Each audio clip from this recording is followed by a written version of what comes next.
Le journal Étienne Nabédé. Mesdames, Messieurs, bonjour, bienvenue dans ce journal. Voici le sommaire. Le gouvernement togolais à la recherche de moyens pour mieux gérer son système forestier. Un atelier réunit depuis ce matin les partenaires techniques et financiers et autres acteurs du domaine. Il est aussi question de mobiliser les moyens pour une meilleure mise en œuvre du plan national d'investissement forestier. La formation politique Union pour la République Unie, fort conseil militant de la région maritime sur le PND et sur les prochaines échéances électorales. Il s'agit pour les responsables de ce parti de lutter contre l'intoxication, la démobilisation, la violence et la désinformation. Au Mali, le gouvernement de Boubou Cissé compte 36 ministres contre 32 membres précédemment. C'est un gouvernement de large ouverture dont les priorités sont la sécurité et la réconciliation. Et puis un nouveau code de nationalité togolaise pour notre pays, le Togo. Il compte des innovations dont celle qui lutte contre l'apatridie.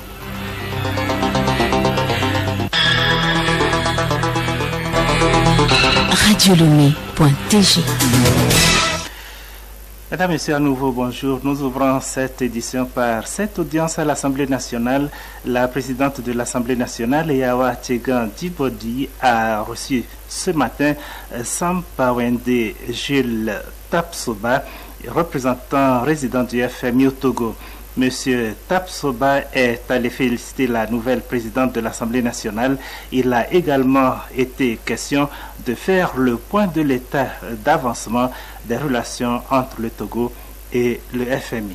Nous sommes là ce matin pour rencontrer son Excellence, Madame la Présidente de l'Assemblée nationale. Et il fallait venir présenter d'abord nos félicitations, vu l'importance de sa responsabilité et de ce qu'on fait ici comme institution. Il était aussi normal pour nous de venir présenter les enjeux de ce qu'on fait, c'est-à-dire le programme de faciliter l'AG pour la croissance qu'on a avec le Togo, pour essayer de rétablir la stabilité macroéconomique et aussi l'assainissement des finances publiques. Le processus électoral en vue des prochaines élections locales au Togo suit son cours. La deuxième vague des opérateurs de saisie est en formation de 3 jours depuis ce matin à Lomé.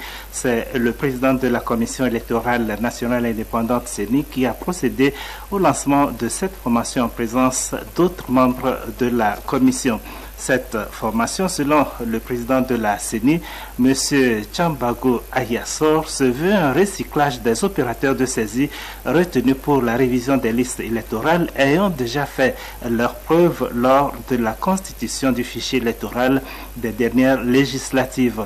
Il a saisi cette occasion pour insister sur la responsabilité des OPS et sur la qualité du fichier électoral attendu après la révision des listes. Cette formation, qui se tient du 6 au 8 mai prochain, vient compléter celle du 2 au 4 mai dernier pour un total de 6 000 opérateurs de saisie qui seront déployés sur toute l'étendue du territoire national.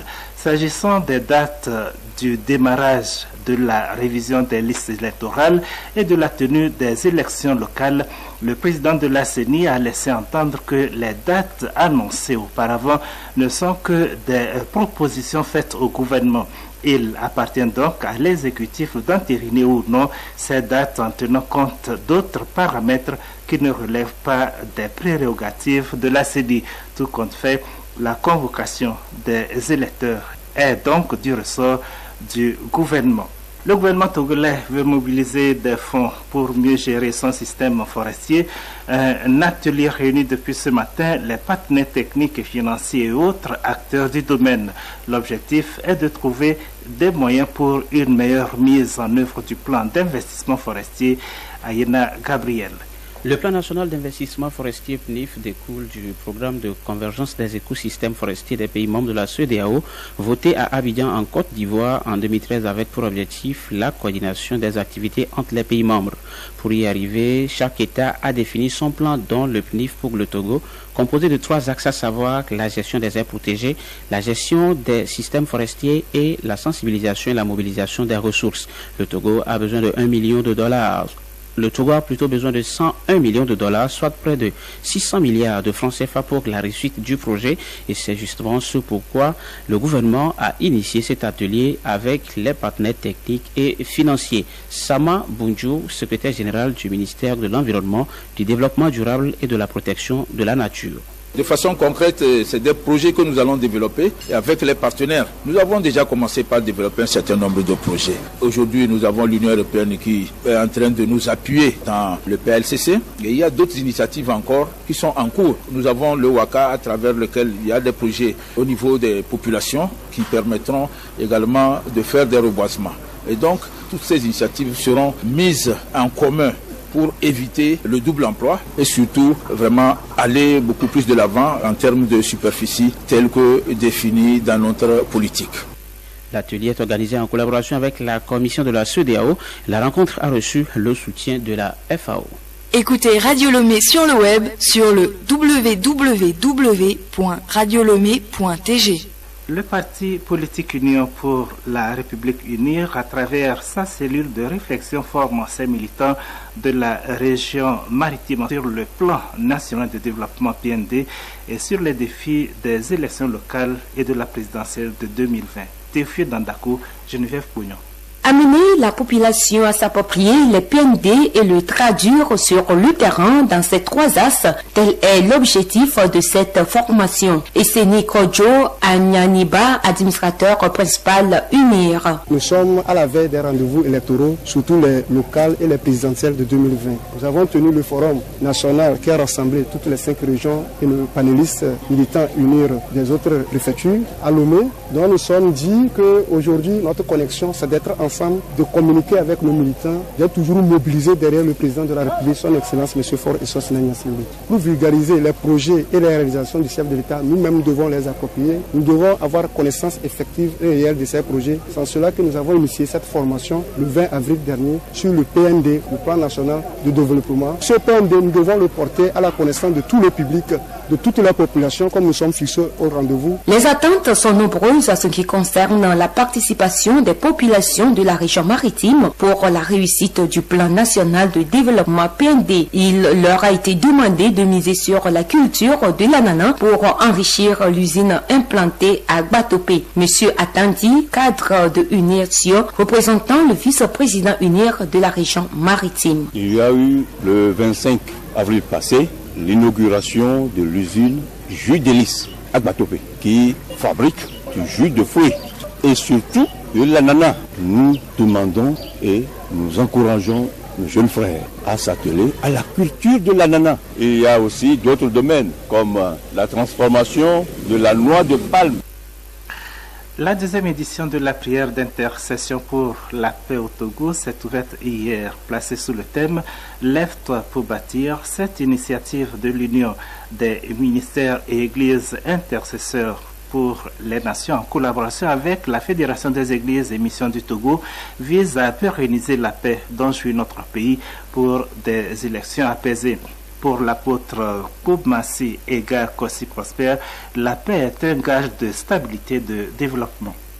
Chacun a sa pierre à apporter pour la paix d'une nation, la stabilité et la prospérité. La pierre que nous allons apporter, c'est la prière. C'est pour faire appel à tout chrétien de se lever pour bâtir la nation pour la paix, la stabilité et la prospérité de la nation. C'est une prière d'intercession pour le Togo et pour le corps de Christ en général, l'Église. Que Dieu touche les cœurs pour le pardon, la réconciliation et la paix de ce pays. Pour le président de la Fédération des Églises et Missions du Togo, pasteur Klomega Dotier Anani, prier pour la paix est une contribution de tous les Togolais au développement du pays. Il est dit de chercher le bonheur de sa nation. Et le bien de sa nation et le bonheur en dépend. Tant que nous ne soyons pas encore satisfaits, nous allons en toutefois prier à ce que ce bonheur-là soit pour tous les Togolais.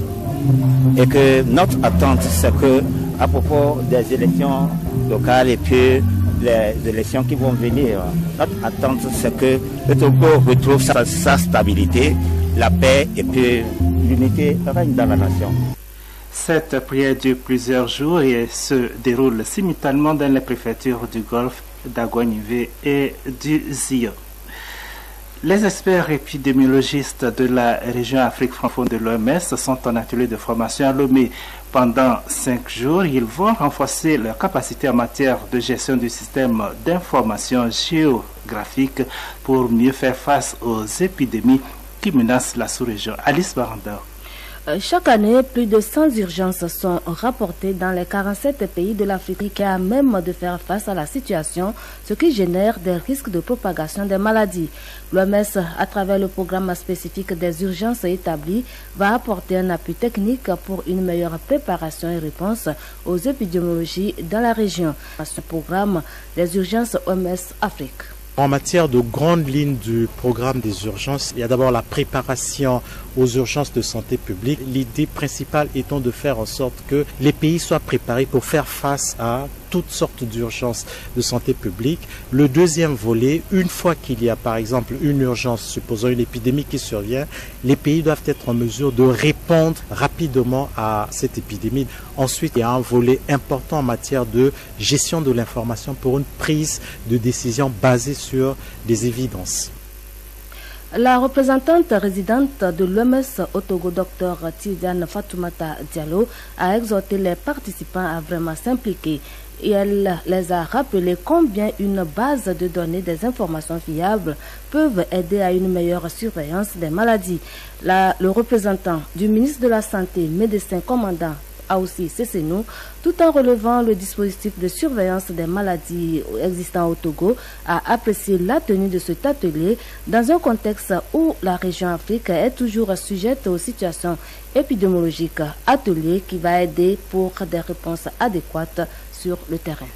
Au Togo, la surveillance a permis la détection et la réponse précoce des épidémies grâce à l'énergie, grâce aux efforts conjugués du gouvernement à travers le ministère de la Santé et de l'Hygiène publique et ses partenaires en santé au rang desquels l'Organisation mondiale de la santé. Ce résultat est également le fruit d'un dispositif de surveillance réalisé à travers le renforcement des capacités des acteurs du niveau opérationnel et surtout communautaire et la mise à disposition des outils de collecte, de traitement et de partage d'informations sanitaires. Tout en se réjouissant de ces efforts, il est nécessaire que beaucoup reste à faire pour renforcer davantage les acquis et améliorer ce qui peut l'être, comme c'est le cas du système d'information géographique. Je ne doute pas que ce soit dans tous les pays de la région OMS. La rencontre sur le système d'information géographique prend fin vendredi prochain. Le journal Étienne Nabédé. Au Mali, après 2 semaines, le gouvernement du Premier ministre Boubou Cissé a été rendu public hier. 36 ministres contre 32 membres dans l'équipe gouvernementale sortante. La nouvelle équipe s'est donnée comme priorité la lutte contre l'insécurité dans le pays et la réconciliation. Aprigna Singbe. Le premier défi du nouveau gouvernement reste sécuritaire. Et le ministre de la Défense, le général Daïro Dembélé, un homme de terrain, est considéré comme très proche de la troupe. Dans la lutte contre l'insécurité, il a 2 alliés de taille dans le gouvernement, son collègue de la sécurité et de la protection civile, et le nouveau ministre de l'administration territoriale, vieux routier de la politique malienne. En mettant en place un gouvernement de l'âge ouverture, le président malien Ibrahim Boubacar Keïta entend amener tous les fils du Mali autour d'un seul et même idéal, la réconciliation. Et cette ouverture se traduit notamment par l'entrée au gouvernement de Thiébilé Dramé au ministère des Affaires étrangères, ancien directeur de campagne de l'opposant Soumeïla Cissé face à Ibeka en 2018 et de Oumar Diko qui prend la tête du ministère du dialogue social, du travail et de la fonction publique. La formation de cette équipe fait suite à la signature le 2 mai d'un accord de gouvernance entre la majorité et certains partis d'opposition. Le prédécesseur de Boubou Cissé, Soumeïlou Boubé Maïga, avait présenté le 18 avril la démission de son gouvernement, moins d'1 mois après la tuerie de quelques 160 civils Peuls à Ogosagou, dans le centre du pays, et une série de manifestations contre la gestion de l'État. Les participants à ces rassemblements ont accusé le gouvernement d'incapacité à assurer la protection des populations, mais aussi à ses militaires. Au Sénégal, le guide religieux tchèque Betio Tioun, condamné à 10 ans de travaux forcés, le chef des Tiantakoun a été reconnu coupable de complicité de meurtre et de non-dénonciation de meurtre par la chambre criminelle du tribunal de grande instance de Mbourg. Soigné en France, le marabout de 80 ans avait été jugé par contumace. Le juge Tierno Niang n'a pas lancé de mandat d'arrêt. Il a aussi décidé de ne pas exercer la contrainte par corps compte tenu de l'âge de Tchèque Betio Tioun. Le président djiboutien Ismaël Omar Guelleh a procédé hier à un remaniement dans la continuité, loin de certains effets d'annonce qui promettaient d'importants changements. Omar Guelleh s'est contenté de retoucher son équipe gouvernementale en fonction des priorités qu'il entend donner aux dernières années de son mandat. Les changements les plus significatifs sont intervenus avec la création de nouveaux ministères et des secrétariats d'État qui correspondent tous aux priorités définies par le chef de l'État. Enfin, la question des femmes continue d'avancer dans la petite République. Écoutez Radio Lomé et vous avez tout le Togo dans votre maison. Chronique juridique, un nouveau code de nationalité verra bientôt le jour au Togo. Les acteurs du processus ont récemment validé l'avant-projet de loi relatif.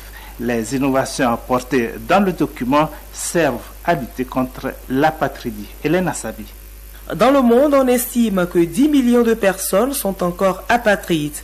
Pour éradiquer le phénomène d'ici 2024, le Haut Commissariat des Nations Unies pour les réfugiés HCR a donc lancé une campagne dénommée Un bilan que j'appartiens en français. Qui appelle-t-on apatride? Monique Ataï Kwasi, chef au bureau HCR Togo. L'apatride, c'est celui qui, au nom de la loi de la nationalité des pays, aucun pays ne reconnaît cette personne en tant qu'appartenant à sa nationalité. Nous sommes engagés aux côtés du gouvernement à apporter un appui sur le plan technique et financier pour que le Togo, conformément aux standards internationaux, puisse se conformer à tout ce qui pourrait éradiquer la discrimination au sein de la nationalité. L'avant-projet de loi portant code de la nationalité togolaise a été validé le 25 avril dernier par les acteurs. Les modifications tiennent compte des dispositions constitutionnelles. Madame Kpacha Chamja Koboya,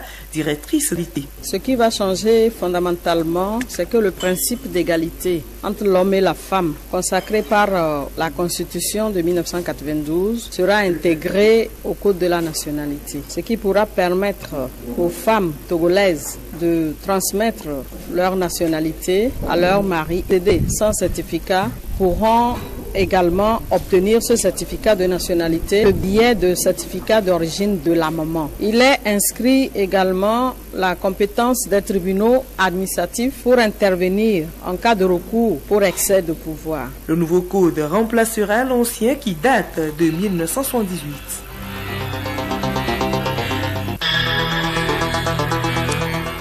Mesdames et messieurs, c'est donc la fin de cette édition. Merci de l'avoir suivi. Je vous rappelle que vous aurez le magazine des sports à 13h et la salle de rédaction vous retrouve à 14h.